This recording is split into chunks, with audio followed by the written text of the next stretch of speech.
Anyone who's played Minecraft knows the experience of starting a new survival world. You punch trees, craft your tools, go mining, and inevitably create your starter base. But all too often, that starter base looks boring and basic. So here are 30 build tips and ideas to turn your starter base from something like this into something like this. But anyways, let's get started with our 30 build tips and ideas. Tip number 1 is to texture your surfaces. As an example, we have cobblestone. This is a very boring, a very flat surface, so we don't like it. So we can add some tuff and some andesite to make this much more interesting and dynamic. And this applies to walls, roofs, and any sort of floors or pathways. If we want to take this a step further, we can use some walls, some stairs, and some slabs to create even more dynamic looking surfaces and make them interesting in terms of textures and colors and shape. Another example of using textures is with this granite. We can take regular granite plus some polished granite and some bricks to create a very industrial looking build. It makes it look much more interesting and detailed than it otherwise would just with using granite. And tip number 4 is to be smart with what kind of blocks you choose for your build. You want to choose colors and textures that go well together. We have the tan and the brown of the woods right here, and this would be a good color palette to use for your starter base. On the other hand, something like this with the deep slate bricks and the regular bricks, these just don't go super well together, and it's going to be much harder to build with it. Believe me, it saves a lot of time to think about what kind of blocks and colors you want to use beforehand. But getting into the structure of the starter base, we need to talk about our windows. Using glass panes for windows just doesn't cut it. It creates this weird hole in the middle of your build, and it just doesn't look too good. It's not that glass is bad for windows, it's just that it doesn't work the best for the starter base aesthetic. To make it look better, we can use trapdoors, and if you place them on the outside as we have here, you can place blocks on the windowsill. And if you want to get fancy, you can even place leaves inside your windows to add a bit more detail and make your windows look just a bit more interesting. For build idea number 6, we can look at roof edges.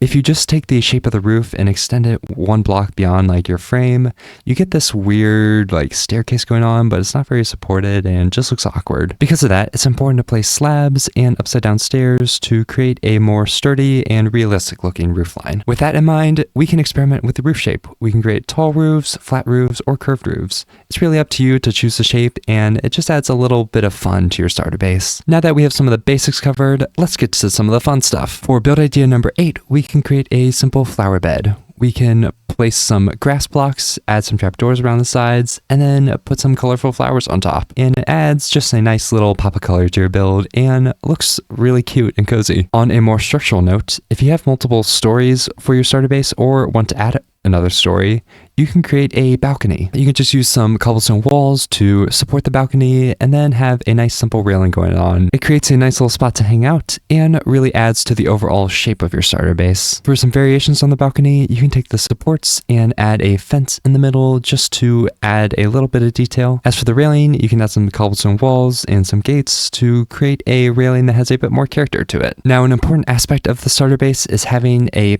place for your cows and sheep, so you can create a pasture with some walls, some gates, and some fences. Add some coarse dirt, path blocks, and some short grass, and you have a nice little pasture going on. Now, if you have a corner to your base or an empty spot you want to fill, you can create a little garden. Just add some composters, some pots, some barrels for storage, maybe a cauldron with water, and of course, lots of plants. I also like to use signs and trapdoors just to add a little bit more detail to the garden. These are usually cluttered areas with lots of plants and supplies, so it's important to make it feel that way. And while you're creating your garden, why don't you add a cover to it to complement the rustic vibe going on? Just use some trapdoors, some extinguished campfires, and some slabs to create this little roof. And make sure to be organic with the shape to really get that rustic vibe we're going for. I just love how this little detail adds to the coziness of the whole space. And for tip 13, if you are near water, you can create a little dock. We can use the campfire trick in a similar way to create this rickety old dock that helps connect your starter base to any waterway present. But make sure you have some supports extending down from the dock. You don't want it to be free floating. Now, every base needs paths connecting it to the rest of the world, so you can use some packed mud,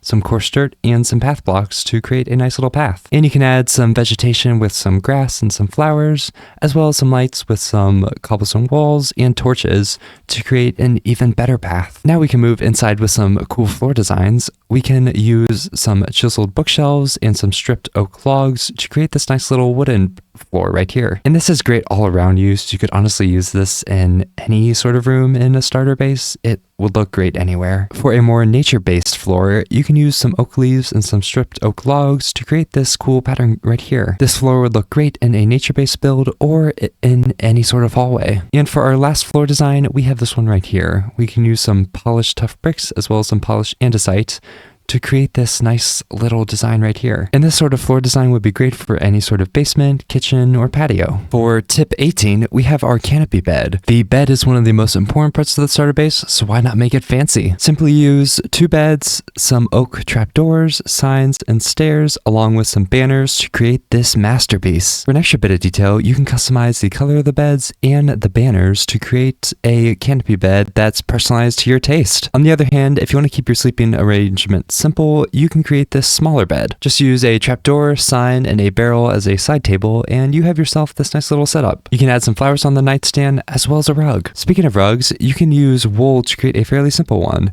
Just use wool blocks and carpets to create this varied surface that makes the rug feel more realistic. And like the banners earlier, you can customize what color of wool you use to create your own patterns and detailed rugs. Now, every house can have a touch of formality or needs a place for group meetings, so you can create this dining room fairly simply. For the table, just use some fences and trapdoors, and for the chairs, use a slab, some signs, and then trapdoors for the back. You can create a cozy living room quite easily as well. Simply put stairs in an L shape, put signs on the ends for armrests, and then you can create a coffee table with some fences and some pressure plates. And you can add a painting for some more detail. I particularly like the blocks used here. The sandstone goes really well with the birch, and the oak kind of balances it out. So we have this nice cozy space that works well together. If you want more chair designs, you can get creative with those too. For tip 23, we have a nice assortment of chairs. I like to use a slab or stair for the base, add some trapdoors or some signs for the armrests, and then sometimes add a back. You can also create some stools with some fences or walls with a trapdoor on top. It might sound silly, but adding chairs to your interiors really turns it from a base into something that feels more like a home. Another important factor in making your base feel like a home is adding decorations. These are going to be blocks or items that you place around on shelves, walls, or surfaces of your base just to give it a bit more detail and sell the character of the build. For example, if you want to make it feel like an explorer lives there,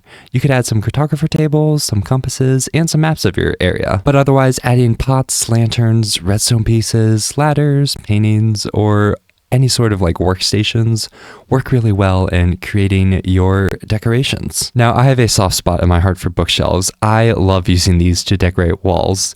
They're very simple. You just place some regular bookshelves, some chiseled bookshelves with some books in them, and then add some trapdoors on the sides for a little bit of detail. You can also add some of the decoration blocks we just talked about, like barrels or lanterns or pots, just to make your bookshelves feel a bit more interesting. And every house needs a kitchen. While kitchens can be difficult to make for a starter base, you can make one fairly simply. Just use a cauldron for your sink with a tripwire hook.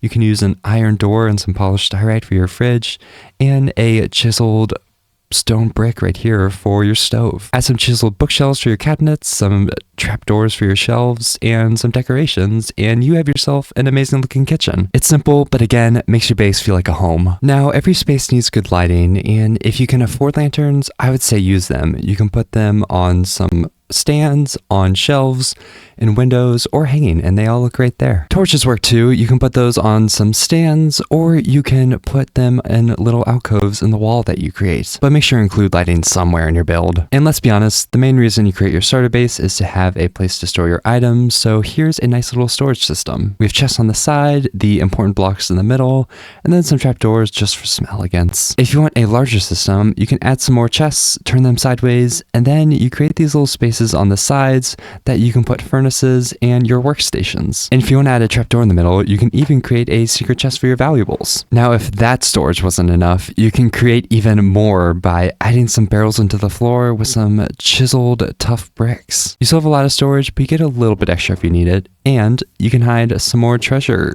barrels in the ground. But anyways, that was a lot of build tips and ideas. Before we go, I did just want to give a quick reminder that these are build ideas, and I strongly encourage you to adapt these ideas to your own builds to make the best starter base possible. Anyways, let me know your favorite build idea down in the comments below, and if you enjoyed this video, be sure to like and subscribe. But everyone, with that being said, thank you all so much for watching, and have a great day.